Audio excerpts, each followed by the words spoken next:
चाहे विदेशी पूंजीपति के रूप में हो, उसके गुलामी के जंजीर में जकड़ता हुआ भारत होगा, जकड़ती हुई हमारी संस्था होगी, जकड़े हुए हम लोग होंगे, फिर वही होगा जो पूंजीपति व्यवस्था के अंतर्गत संचालित करने वाली व्यवस्था होगी। हमारी आवाजें नगण्य हो जाएगी, हम अपनी आवाज नहीं उठा पाएंगे, अपनी वेदना का प्रदर्शन नहीं कर पाएंगे, अपने हितों के लिए संघर्ष नहीं कर पाएंगे। ये सारी जो हमारी आजादी है वो खत्म हो जाएगी। तो मैं ये कहना चाहता हूँ इस मंच के माध्यम से कि गुलामी के जंजीर में इस जकड़ते हुए भारत के लिए हमें 1942 के क्रांति के रूप में ये क्रांतिकारी सोच के अंतर्गत पहल करना होगा और उस क्रांतिकारी सोच के अंतर्गत एक आंदोलन तैयार करने की जरूरत होगी, जो कि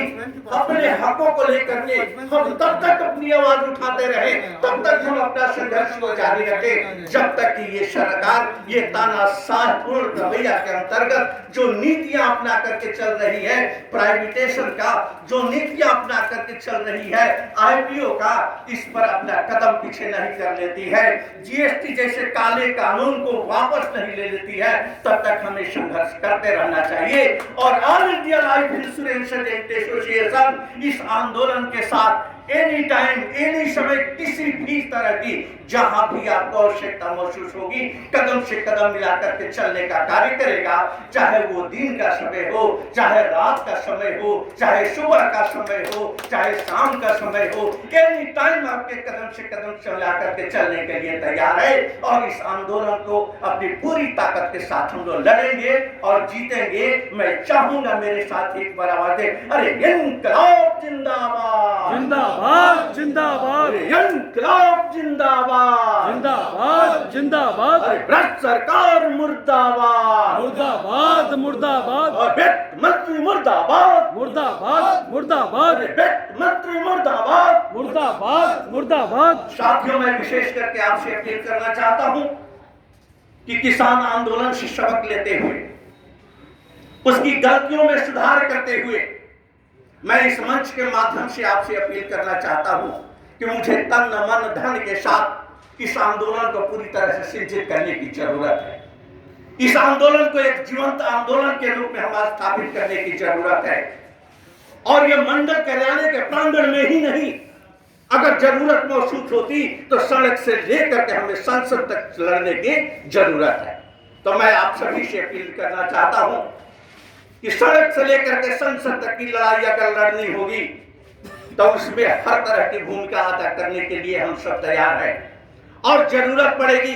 शासनिक स्तर पर टकराव की, जरूरत पड़ेगी प्रशासनिक स्तर पर टकराव की, जहां जिस रूप में टकराव की जरूरत होगी भरपूर संविधान के आधार पर, कॉन्स्टिट्यूशन के आधार पर, लॉ एंड ऑर्डर के आधार पर हम लोग पूरी तरह से सक्षमता से फाइट करेंगे, क्योंकि कानून के पुजारी तुम नहीं, कानून के पुजारी हम हैं। संविधान के पुजारी तुम नहीं, संविधान के पुजारी हम हैं। और संविधान जो हमें अधिकार देता है, उस अधिकार को मसलने वाला तुम्हारा काला कानून नहीं है।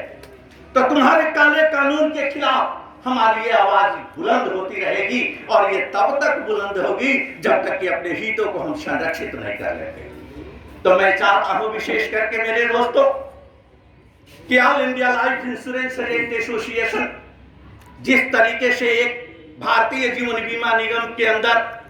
अपने लड़ाई के लिए जाना जाता है, अपने हक के लिए, जुझारूपन के लिए जाना जाता है, तो वो जुझारूपन तो एक संक्षिप्त रूप में आप लोगों ने देखा है। वो जुझारूपन का तेवर जहां भी जैसी जरूरत होगी उसको दिखाने के लिए हम लोग पूरी तरीके से सक्षम हैं और पूरी तरीके से अग्रसर हैं। तो मैं अपील करना चाहता हूं विशेष करके इस यूनाइटेड फोरम के जो भी लोग हैं, चाहे हमारे क्लास 2 के रूप में हो, चाहे हमारे एजेंट्स यूनियन के रूप में हो, चाहे क्लास 3 यूनियन के रूप में हो, चाहे पॉलिसी धारक के रूप में हो, हमें जरूरत है पॉलिसी धारक को भी साथ लेकर के चलने की और इस आंदोलन को विस्तृत रूप से स्थापित करने की, और विशेष करके इस तानाशाह शासनिक व्यवस्था को घुटने के बल चलने के लिए विवश करने की। क्योंकि ये सरकार के पास मेरे दोस्तों वो नीतियां हैं जिस नीतियों के विषय में मैं आपको बताऊं, स्टेप बाय मैं स्टेप चर्चा करूंगा विशेष करके कि इनकी जो नीतियां चल रही है ये जालिमों से कम नहीं है। इनकी जो नीतियां हैं वो जालिमों से कम नहीं है। मैं विशेष करके आपको आगाह करना चाहता हूं कि अभी तत्काल में चुनाव हुआ,